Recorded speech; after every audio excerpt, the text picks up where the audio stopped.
The desert planet's twin suns beat down mercilessly on the cracked earth as Marcus trudged through the canyon, his survey equipment heavy on his back. As the only human stationed at the remote research outpost, he'd grown accustomed to the solitude, the endless rust-colored dunes, and the peculiar wildlife that roamed this alien world. What he hadn't expected to find was a young Nautiri thrashing desperately in a quicksand pit. She was humanoid enough, bipedal, with 2 arms and 2 legs, but there was nothing remotely human about her appearance. Her skin shimmered a brilliant azure blue, marked with intricate geometric patterns that seemed to glow faintly in the harsh sunlight. Her eyes, impossibly large and luminous, were locked on Marcus with raw panic. Long silver braids whipped around her as she struggled, each movement pulling her deeper into the golden sand. "Help, please." Her voice was melodic yet desperate, echoing across the canyon. Marcus didn't hesitate. He'd seen enough quicksand to know that panic only hastened the inevitable. He quickly scanned his surroundings and spotted a fallen branch wedged between 2 rocks. He pulled it free and approached the pit cautiously, careful not to rush forward and risk sinking himself. "Don't move," he called out, his voice steady despite his hammering heart.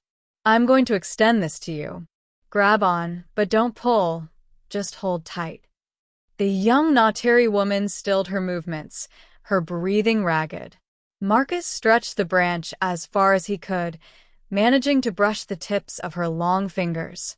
She reached desperately, their hands finally connecting, and Marcus locked his grip around her wrist.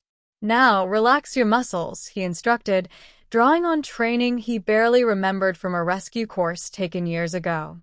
"Let me pull you out. Trust me." He pulled with steady, measured strength, leaning back to distribute her weight. Inch by agonizing inch, her body emerged from the grasping sand. Her other hand found purchase on the branch, and then her shoulders broke free. When her feet finally came loose with a wet, sucking sound, Marcus fell backward, her momentum carrying them both to solid ground. They collapsed together, gasping. The Nautiri woman lay still for a moment, her large eyes fixed on the sky, then slowly turned to look at Marcus with an intensity that made him feel exposed. "You saved me," she whispered, something wonder-filled in her voice. "A human. I've never seen a human this close before." "What are you doing out here alone?" Marcus asked, helping her to her feet. Sand clung to her brown leather tunic and wrapped around her braided hair. "That quicksand pit is unmarked. You could have been killed." "I am Kalyra, daughter of Chief Torvand of the Nautiri people," she said, straightening with visible effort. "I was gathering crystals from the canyon. They're needed for our healing ceremonies.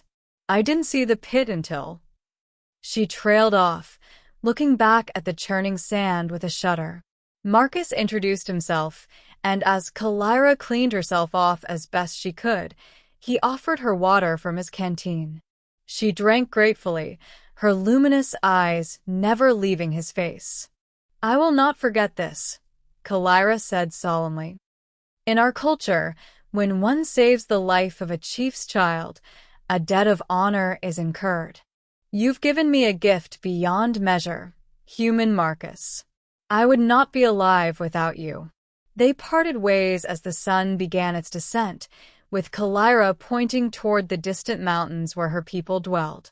Marcus watched her go, a strange sense of peace settling over him. He didn't expect to see her again. But 3 days later, just after dawn, the ground began to shake.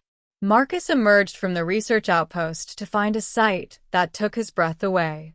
Hundreds of Nautiri warriors stood arrayed across the desert plains, their armor gleaming like polished obsidian, weapons held with disciplined precision. At their center, riding an enormous crystalline beast that looked like a cross between a lion and a scorpion, was Kalyra's father, Chief Torvand. The chief's appearance commanded respect. He was larger than Kalyra, his skin a deeper shade of blue covered in scars that spoke of countless battles. His eyes, sharp and calculating, fixed on Marcus with an intensity that made him wonder if he'd somehow made a terrible mistake. The massive contingent advanced until they were just outside the outpost. Chief Torvin dismounted with fluid grace and approached Marcus alone, his hand raised in a gesture that Marcus instinctively understood meant peaceful greeting. "Human Marcus," the chief's voice boomed, reverberating through Marcus's chest. "My daughter has told me what you did.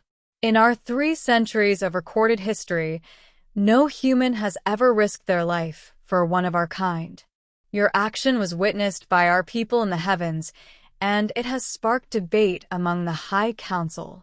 Marcus swallowed hard, unsure how to respond. "Kalyra tells me your people are few, your outpost isolated, and your resources stretched thin," Torvin continued. "She told me of your kindness, your calm demeanor, and your willingness to help a stranger without expectation of reward." The chief paused, his expression unreadable. "We have come to extend our hand in alliance. We wish to trade with you medical supplies, food, technological knowledge. In exchange, we ask for your documentation of our world, your scientific findings, that we might better understand our own home." Marcus felt the tension drain from his shoulders. "I would be honored," he replied carefully. "My people will want to know about this. We have the capacity to establish formal relations, if your council agrees." "They will agree," Torvin said with absolute certainty. "But more importantly, they will trust your word if you give it." The chief turned slightly, and Kalyra stepped forward from the ranks of warriors, a warm smile crossing her blue face. "My daughter spoke true. You are a good human. In 3 days, we will send our finest teachers to your outpost. They will share our knowledge, and your people will share yours. A new era begins today, not just for our peoples, but for our entire world."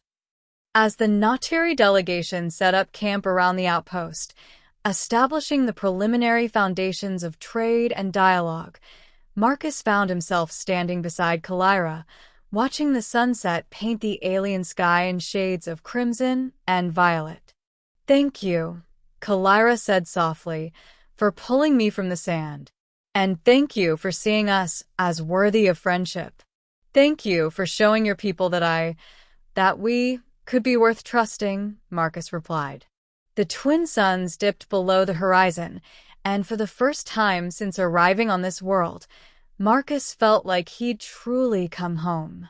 The quicksand pit that had nearly claimed Kalyra's life had instead become the birthplace of something far greater, a bridge between worlds, built on the simple foundation of one human's instinct to help another in need.